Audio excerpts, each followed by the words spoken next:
Olá, está começando mais um De Frente com a Lei. E no programa de hoje vamos conversar com a vereadora Denise Pessoa, do PT. Vamos aqui tratar de projetos que têm permeado o mandato da vereadora.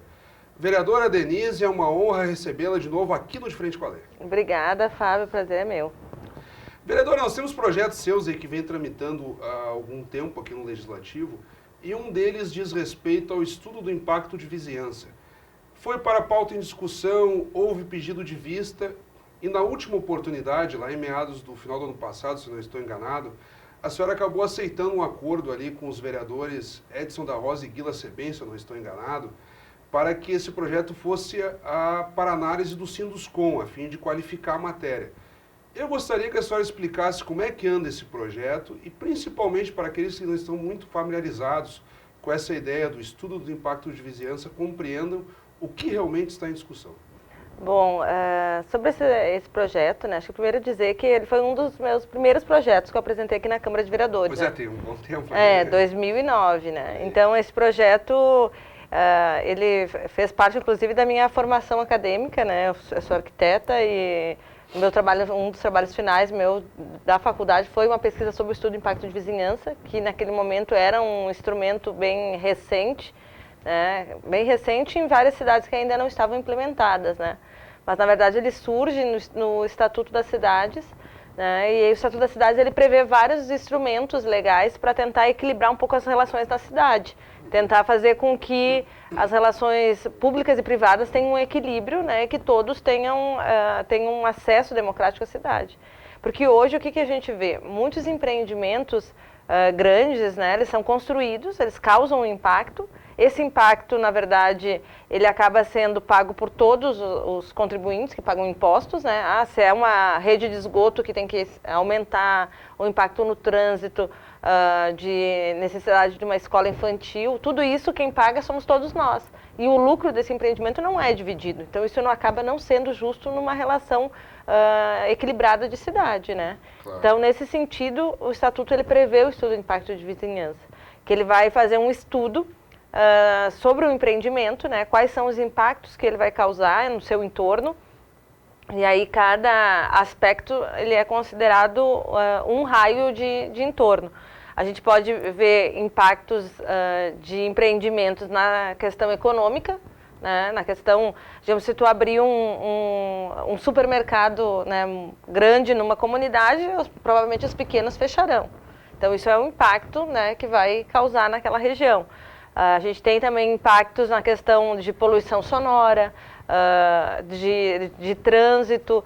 Hoje a gente tem o estudo de impacto de trânsito, que é um outro estudo específico, né? Mas esse de impacto de vizinhança ele é mais amplo, então ele vai abarcar toda a questão de aspecto ambiental, a questão mesmo de acesso a equipamentos públicos, né? Então, se tu tem um empreendimento, a gente pode ver agora esses Minha Casa Minha Vida, que são empreendimentos bem grandes, né, e que trazem uma população bem grande para certas comunidades, ele acaba necessitando, sim, de mais equipamento público, seja escola, educação infantil.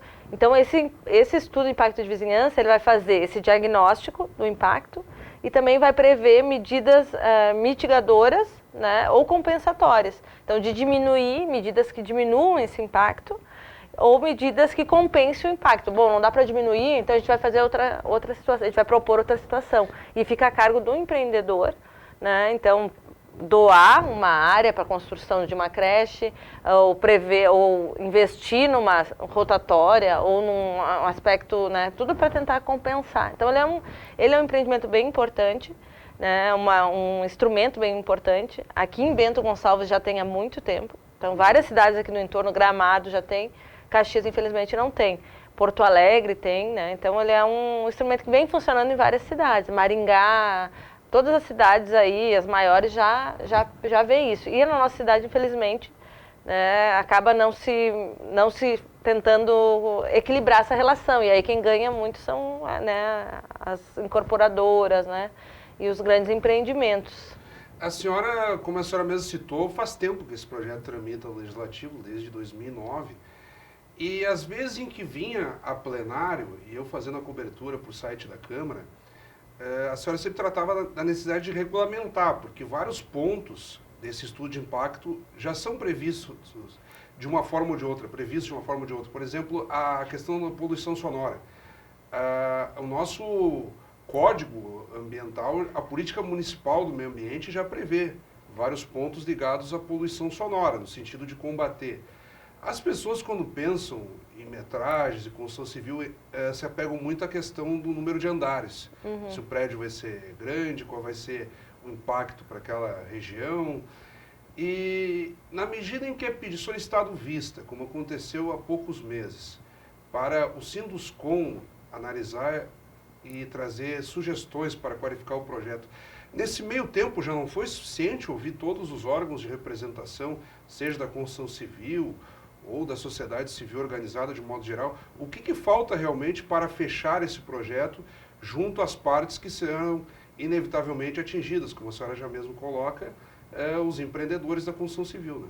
Bom, na verdade, desde 2009, eu tentei dialogar com vários setores, né, para a necessidade do estudo de impacto de vizinhança, mas praticamente nenhum setor queria dialogar sobre isso, não queriam conversar sobre isso. A própria prefeitura dizia que estava construindo um projeto e que não aceitava discutir o meu projeto. Então, isso na gestão passada, né, ainda do prefeito Sartori.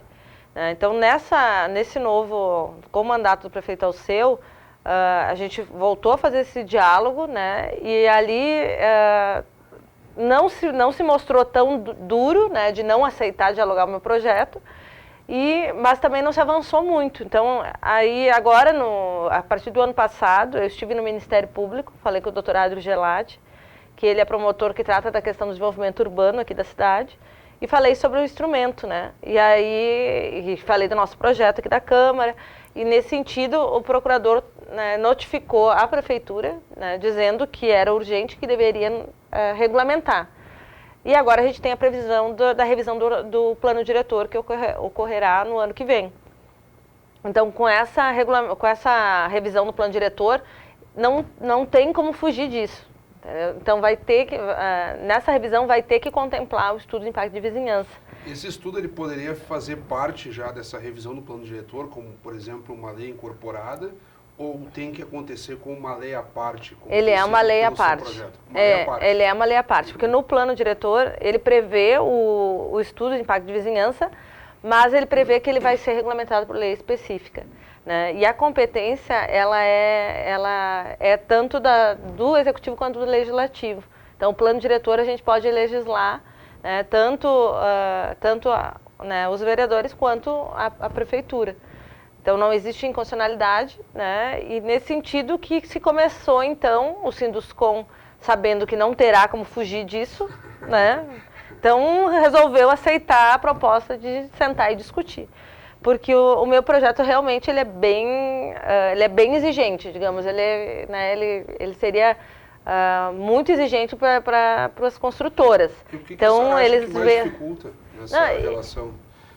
Eu citei, por exemplo, o número de andares, que é o que mais chama a atenção da população. O que dificulta é a relação, quais empreendimentos vão fazer.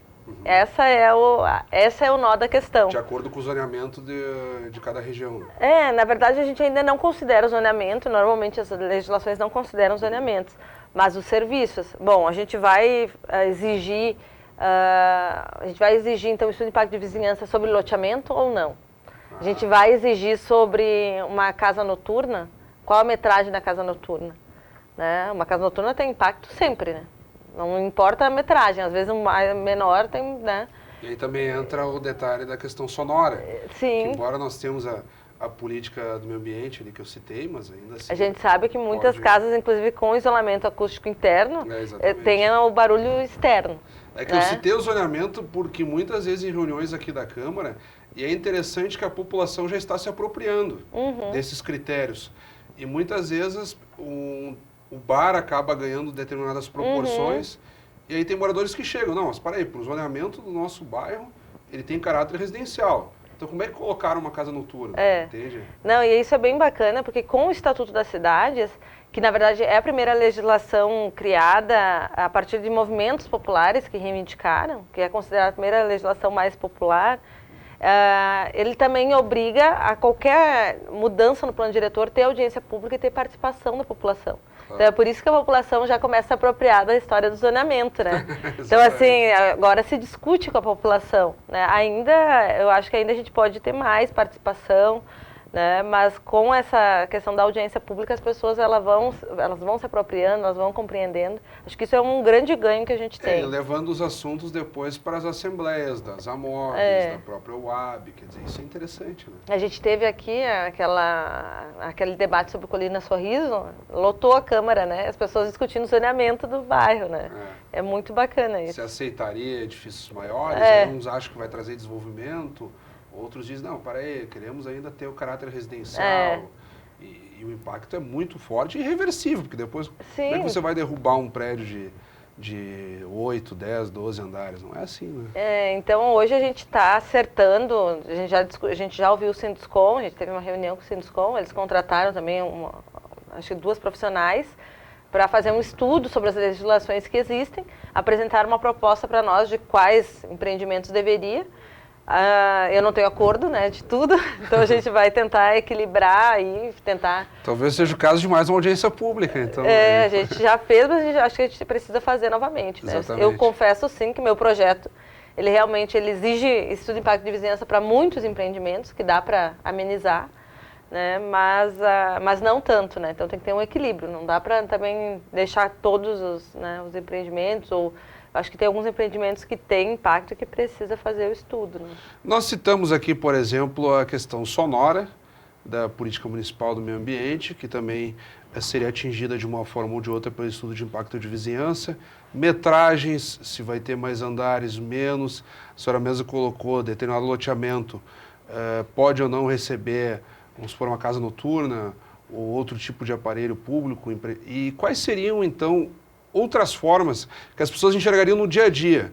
Olha, foi aprovado o estudo de impacto de vizinhança, então a partir de agora posso cobrar, minha situação vai ser um pouco melhor onde eu moro, onde eu trabalho, onde eu vou lá, dependendo numa área de lazer, aproveitar um domingo.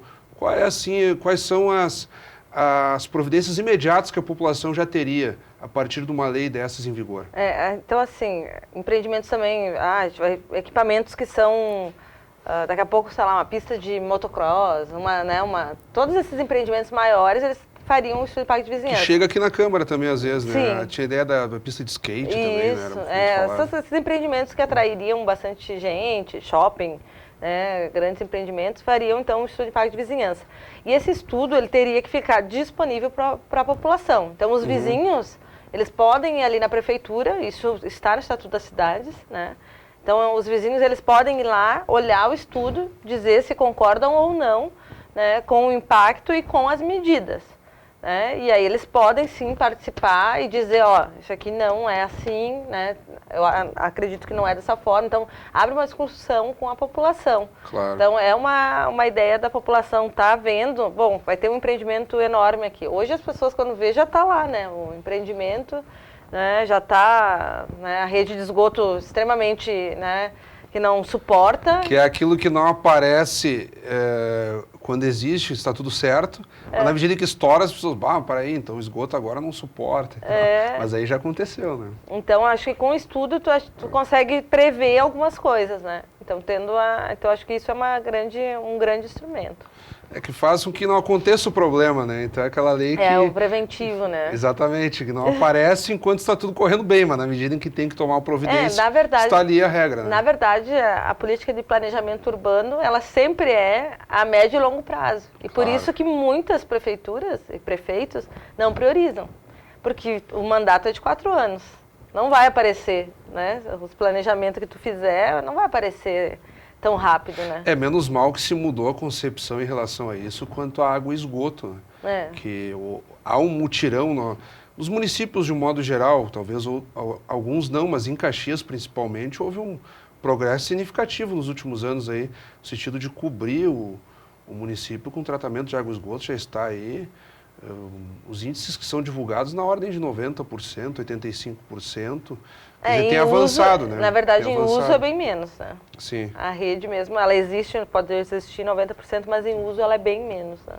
Porque se a gente vai ver mesmo na estação de esgoto, o que é tratado é menos do que isso. Sim, mas aí, a rede existe, claro, mas não leva. Claro, tem depois nessa outra categoria seria um pouco acima de 50%. Mas ainda assim a gente vê um progresso, né, de atacar esse problema naquela ideia do que aparece, do que não aparece. Na medida que o agente público está se preocupando em investir nisso, já é um avanço, verdade? Mas essa questão do planejamento urbano, ela além de não ser visível, né, ela acaba impactando em interesses econômicos que são muito fortes na cidade. Então, às vezes, tem mais motivo para ir contra do que realmente fazer, realmente resolver. Um outro projeto seu, e aí envolve os alagamentos, e aí eu lembro de várias vezes quando dá aquelas enxurradas, aquela chuva enorme, que alaga lá a região do São José e Garbim, onde a senhora reside. A gente acompanha tanto tempo os vereadores, já conhece até as reclamações que vêm quando chove muito, por exemplo. E aí há sempre aquele combate, aquele investimento no sentido de desentupir as bocas de lobo e tal. E a senhora tenta dialogar nessa situação com as chamadas cisternas, para tentar, digamos assim, impedir acúmulo de água da chuva nas ruas. Como é que é esse projeto no sentido de provocar as edificações a terem cisternas e, digamos assim, acumular água da chuva não nos bueiros ou nas ruas para evitar enchentes? Bom, é bem a partir mesmo do São José, do Garbim, que a gente começou a pensar essas medidas para combater os alagamentos, né? E a gente teve aqui na casa vários projetos de reaproveitamento de água, né, e também de cisternas, mas que acabaram não se tornando lei. Não prosperando. Acabaram sendo vetadas pelos prefeitos. E o que a gente vê, na verdade, né? Esse projeto também é um projeto bem antigo, né? Acho que é de 2009 também. Não, acho que é um pouquinho mais, acho que é 2011. E esse projeto, ele trabalha a questão das cisternas, mas no sentido de amortecer, né, a questão da água, né? Então, chove, em vez de cair toda na rede, porque hoje a nossa rede, ela não comporta, né? A rede de esgoto não comporta nem a rede mesmo, o esgoto existente, quando chove. Então, é demais, assim, né? É muita água que a gente vê. Hoje estão sendo feitas pela prefeitura os piscinões, né, que também é uma forma de amortizar a água que cai, né, da chuva. Então, segura a água um pouco até encher e depois ela começa então, a entrar na rede. Então, quando para a chuva, né, então diminui o impacto na rede. Então, nesse sentido que a gente criou as cisternas, né, com essa mesma finalidade. A princípio, a gente queria também que tivesse o reaproveitamento, mas o projeto veio para a pauta em dezembro de 2014, com todos os pareceres para ser aprovado, tudo.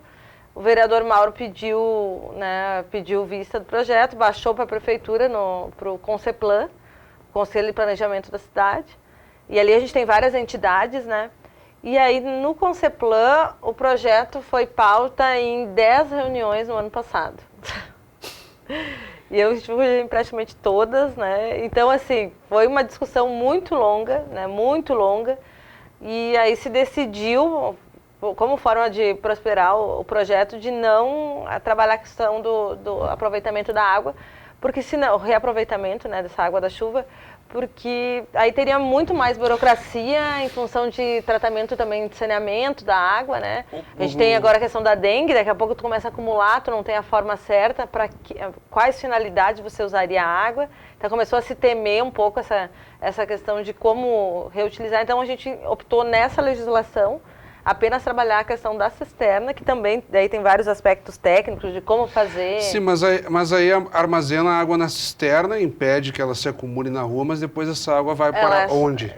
Para a rede. Ela é descartada? Sim, ela é descartada na rede. Então ela é uma forma de amortecer também a água que vai. Porque na origem esses tipos de projetos, eles acabavam tendo a ideia de reaproveitar em jardinagem, limpeza, que não exigiriam, digamos assim, água potável, né? Isso, era essa a nossa ideia no início, mas aí como não conseguimos ter um acordo, a gente discutiu com a Secretaria de Saúde, SAMAI, né, o projeto baixou em todas as secretarias praticamente, então o consenso que a gente conseguiu, né, na legislação foi de ter a cisterna para né, segurar um pouco enquanto a chuva, né, tá caindo a chuva, né, e depois, quando para, pode soltar. E já tem previsão de quando esse projeto deve vir à pauta? Esse projeto está pronto. Agora, pronto. Agora é só votar. Agora é uma decisão da mesa diretora. Da mesa diretora de colocar na pauta. A gente está cobrando. Então tá. Vereadora, nós estamos um pouquinho além do nosso tempo e eu tenho provocado os vereadores com relação ao nosso cenário político nacional, que é extremamente duro. De uma forma geral, os vereadores são muito críticos, né, com relação ao que nós estamos vivenciando, uns a favor, outros contra, mas enfim, ninguém está muito satisfeito com o nosso modelo político e que nós rumamos para o segundo impeachment. Já passou na Câmara dos Deputados, tudo indica que deva acontecer o mesmo resultado pró-impeachment no Senado e a nossa presidente atual, a presidente Dilma Rousseff, deverá ser afastada do cargo no primeiro momento e aí depois a decisão final do Senado se ela é, digamos assim, cassada e aí da presidência da República ou é arquivado. Tudo indica que devemos ter um impeachment consolidado pela segunda vez na história. Como é que a senhora recebe essa situação num cenário de total crise que a economia tem respondido cada vez mais negativamente? Superamos aí a marca de 11 milhões de desempregados no país e já estamos no entorno do segundo dígito, 11% da população economicamente ativa desempregada. Bom, eu vejo que a situação que a gente vive, ela também é muito provocada pelo setor econômico, né, que também segura os investimentos, né, uma forma de piorar a situação política. Tira a produção e vai para o capital especulativo. Aí é muito fácil, daí tu gera um problema político, né? Claro. Então a crise política também é reflexo de uma decisão econômica. Claro. Então tudo é um projeto que está, né, trabalhando nesse sentido. Acho que a nossa democracia ela é muito recente, a gente vive num presidencialismo de coalizão, né? O parlamento ele se compõe de forma independente da presidenta. E nesse sentido, a presidenta, a partir do momento que ela se elege, ela precisa olhar para o parlamento, trabalhar com a correlação de força que ali se apresenta e sim trabalhar e tentar se aproximar, né, desses partidos. Bom, confiou mal no PMDB, né? A gente viu aí o PMDB agindo de uma forma articulada do vice-presidente Michel Temer. Isso. Né, trabalhou de uma forma articulada, de uma forma golpista, né, para derrubar o governo e não aprovar nada no Congresso, então, e trabalhando articulado inclusive com o setor econômico, né, então tudo isso a gente enfraqueceu sim e tirou o poder da presidência Dilma, que acabou não conseguindo avançar nas pautas que vinha, né, prevendo. Ao contrário do presidente Collor, a presidência Dilma não tem nenhum crime, nenhuma denúncia, nada que diga que ela é corrupta, pelo contrário. Esse crime de responsabilidade que é a grande discussão, né, vereadora? Porque a presidente Dilma ela fez editou alguns decretos e medidas para garantir o Plano Safra e depois alguns programas sociais como Minha Casa Minha Vida. E alguns, inclusive, assinados pelo vice-presidente Michel Temer. E aí o Tribunal que são em valores muito maiores do que da presidenta Dilma. E aí o Tribunal de Contas... Tem 4 decretos do ano passado do digamos Temer. assim, rejeitou esse procedimento e foi apelidado das chamadas pedaladas fiscais, que até houve a recomposição de caixa, mas ainda assim aquele ato foi interpretado como, digamos assim, improbidade administrativa, com pedaladas fiscais, e aí os juristas que entraram, aquele trio de juristas, entrou com um pedido de impeachment que foi acolhido pela Câmara. Então há essa discussão também do crime de responsabilidade fiscal. Mas aí tu tira a presidenta legitimamente eleita, né, e coloca o vice-presidente que teria o mesmo erro cometido, né, e que não foi eleito. Então o que a gente fortalece isso? Um golpe. Então não vai ter golpe, né? Vai ter luta, já está tendo, né? As pessoas estão se manifestando e cada dia que passa eu vejo que as pessoas estão tendo maior clareza sobre tudo isso, né? De que, acho que na cabeça de muita gente, elas gostariam de ter uma nova eleição e, no entanto, quando, né, a Dilma sai, elas acabam percebendo que quem vai ficar é Michel Temer, que não representa talvez os setores muito pequenos, mas bem poderosos. Né? Essa discussão é forte, realmente, até que ponto teria, então, o chamado crime de responsabilidade, mas ainda assim o processo está andando e deverá chegar a termo. Vereador, o que se tira de aprendizado? Isso eu tenho perguntado bastante e me preocupa também como jornalista. Parece que quando a gente pensa lá atrás, o Brasil leva 7-1 na Copa do Mundo, a seleção piora e a CBF fica ainda mais corrupta. Nós vamos para o segundo impeachment, como a senhora mesma colocou, pouco deve mudar do ponto de vista do modelo político. Acredito que vai piorar, inclusive. Atacando os direitos trabalhistas, que a gente já vê vários ensaios do vice-presidente Michel Temer falando, né, da questão dos acordos trabalhistas, né, os acordos entre patrão e os seus chefes, né, valer mais do que a legislação trabalhista. Eles já falam aí em aumentar a idade de aposentadoria. Reduzir a idade para ingressar no mercado de trabalho. Então, trabalho escravo reduz, e aí vai, né? Então a gente vai ter, sim, mudanças muito piores, né, especialmente na questão da legislação trabalhista, que vai favorecer um setor. Mas teria como nós tirarmos um aprendizado daqui a pouco com esse congresso que está aí, que infelizmente, para quem acompanhou aquela votação do impeachment, para além de ser favorável ou contra o impeachment, foi lamentável o tom das declarações, transformaram aquilo basicamente num carnaval, né? Um papel picado, um ria, outro debochava. Às vezes tu nem sabia como é que o sujeito ia votar, porque ele falava, às vezes, em tom pró-impeachment, votava contra. Uns falavam um tom contra e acabavam votando a favor. Quer dizer, aquilo aí foi basicamente uma festa, né? Eu analisei de dois aspectos. Uma também, vou dizer que me senti mal, né, vendo aquilo ali, uma vergonha, né, não tem como, tu se decepciona profundamente, porque tu se dedica para a política, tu acredita na política, né, tu acha que isso pode transformar, e daí tu vê uns representantes, né, que deveriam levar a situação mais a sério. A gente está discutindo o futuro do Brasil daquele jeito, né? Então isso, tu acaba se decepcionando profundamente, até repensando, né, as tuas decisões na vida, né? Mas por outro ponto também achei que é bom e revelador para o povo entender, né? Porque a população que viu aquilo, acho que compreendeu muita coisa, né? Acho que aquilo ali é um marco. Né? Eu acho que é um marco. Emendando uma última pergunta, para onde vamos então, vereadora? O quadro tende a piorar, como nós estamos entrando, do ponto de vista da economia quanto político. O vice-presidente Michel Temer não apresenta assim, principalmente quanto às pesquisas, né? Ele acaba ficando, do ponto de vista de rejeição popular, muito próximo a presidente que está em vias de sair do cargo. Próximo pior, né? Ou até pior, dependendo de alguns institutos que fazem as pesquisas. Tem como trocar o modelo? Haveria espaço para uma reforma política de fato, coisa que ainda não aconteceu, infelizmente? Por onde seria o caminho para tentarmos evitar a piora desse quadro que tudo indica que deva acontecer? Sinceramente, com esse Congresso, não tem como se fazer uma reforma política que melhore a situação. Com esse Congresso, a tendência é piorar, né? Então, a gente conseguiu aprovar o fim do financiamento das empresas nas campanhas políticas, né? Mas isso na verdade, não foi aprovado, né? Foi a STF que decidiu. Foi via justiça, né? Foi via justiça, porque pelo Congresso continuaria dessa forma. Então a gente vai ter uma eleição agora que vai ser completamente diferente das anteriores, né? Então não vai ter esse impacto tão pesado do financiamento privado, né, do financiamento das empresas. Então a gente vai ver como vai se comportar e como vai estar composto aí o resultado disso, né? Mas eu acredito que a gente precise, e a população precisa acompanhar mais, né?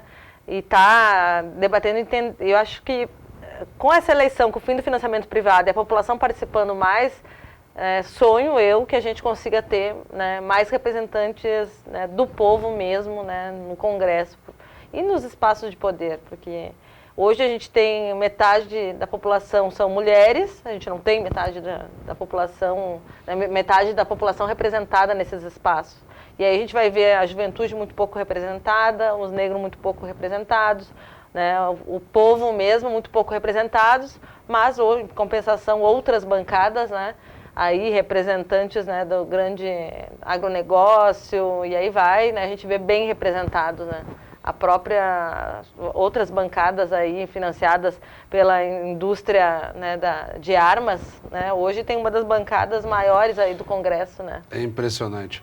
Bem, vereador, temos que torcer para que o cenário melhore e que o país não precise enfrentar outro impeachment para, digamos assim, entrar nos trilhos do ponto de vista político, né? Esse modelo de coalizão mostrou que se esgotou, né? Não sei se esgotou, né, Fábio? É. Porque é o que a gente tem hoje, né? É verdade, mas aí foi aquela história, troca de cargos, quem dá mais, quer dizer, os caras não estão ali discutindo uma ideologia, os caras estão discutindo uma chance de faturar mais, né? Mas é o nosso sistema hoje, né? Porque o nosso sistema hoje, ele também garante que tem a participação de outros partidos, do próprio governo, até para, teoricamente, fiscalizar e poder acompanhar as políticas, né? Ao contrário, se tu pegar um sistema parlamentarista, que tu vai pegar todos os primeiros ministros do mesmo partido, do maior, e aí tu não vai ter, né? Tu vai ter uma hegemonia. Bom, tu vai poder implementar a sua política, sim, mas e a fiscalização, e o acompanhamento, e o questionamento, e aí vai, né? Então, acho que a gente... Mas eu só quero, para finalizar, dizer que o Brasil melhora, mas depende de todos nós, né? Não é os representantes que têm que fazer por nós, né? A gente pode fazer no dia a dia, o Estado somos nós, né? Bom, então fica aí a dica da vereadora Denise Pessoa, já tratamos dos seus projetos. Mais uma vez, vereadora, estamos bem avançados no nosso tempo. Muito obrigado mesmo. Obrigada. Ficamos à disposição. Então, acabamos de conversar com a vereadora Denise Pessoa, do PT. Como sempre, convidamos a todos que continuem acompanhando a nossa programação. Até o nosso próximo encontro.